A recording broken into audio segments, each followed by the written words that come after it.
Assalamualaikum warahmatullahi wabarakatuh. Hari ini Ustadz akan membahas tema 7 kebersamaan, subtema 1 kebersamaan di rumah, pembelajaran yang ke-1. Sebelum Ustadz mulai pembelajaran hari ini, marilah kita berdoa menurut agama dan kepercayaan masing-masing.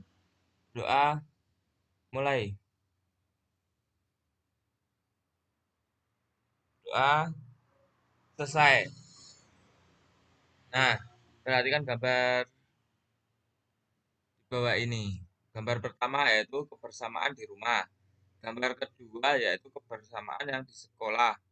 Gambar ketiga, kebersamaan di tempat bermain. Gambar keempat, kebersamaan di tempat wisata. Nah, perhatikan gambar di atas. Siti tinggal bersama keluarga. Di rumah Siti ada ayah, ibu, Siti, dan Ali. Mereka sering makan malam bersama. Ayah Siti sering bercerita usai makan malam. Siti dan Ali menyukai cerita binatang. Siti anak yang rajin di sekolah. Di sekolah, Siti dan teman-temannya hidup rukun. Beberapa kegiatan di sekolah dikerjakan bersama. Siti sering bermain dengan teman. Mereka saling menghormati. Nah, gambar yang kedua yaitu kebersamaan di rumah. Suasana kebersamaan di rumah Siti pada hari Minggu. Ayah, ibu Siti dan Ali berada di depan rumah. Siti dan Ali sedang memberi makanan ayam. Ayah membersihkan selokan. Ibu menyapu halaman belakang rumah. Sesuai Seusai bekerja, mereka akan makan bersama. Gambar ketiga yaitu kebersamaan di rumah Siti.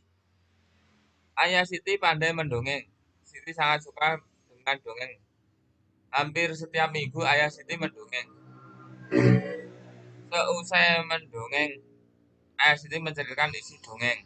Banyak sekali contoh yang baik dalam dongeng. Nah, kita dongeng yaitu kejijikan menumbuhkan kebaikan, yaitu tikus dan ular. Sang ular sangat marah mendengar ejekan tikus. Ia lalu kembali ke sarangnya dengan perut yang lapar. Sedang tikus masih lahap dengan makanannya.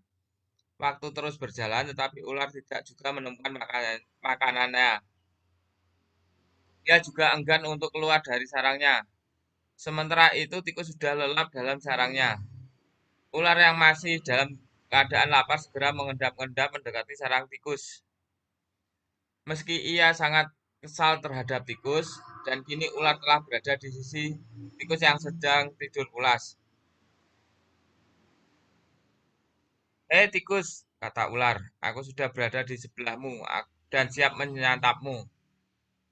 Tikus segera terbangun dari tidurnya sambil berpura-pura menguap. Ia memulai memutar otak agar bisa lolos dari cengkraman sang ular. Tunggu dulu ular, kata tikus. Sahabatku, kalau kau ingin memakanku, kau harus pikir dulu. Kita hanya berdua di sini, tidak ada hewan lain. Jika kau mau memakanku, maka kau akan sendiri, kan? Kau tidak akan mempunyai teman yang dapat kau ajak mencari makan. Kalau begitu, kau tidak akan memakan dan akhirnya kau akan mati. Sejenak, sang ular terdiam. Ia mencoba merenungkan nasihat tikus. Jadi kita tidak bisa hidup sendiri, kata ular. Tentu, bukankah kita bisa berteman dan tentunya kita dapat mencari makan bersama, kata tikus. Bukanlah itu lebih baik menyenangkan daripada nantinya setelah kau memakanku kau hanya akan hidup sendiri. Ular mengangguk, Anda mengerti. Baiklah kalau begitu, maafkan aku, kata ular.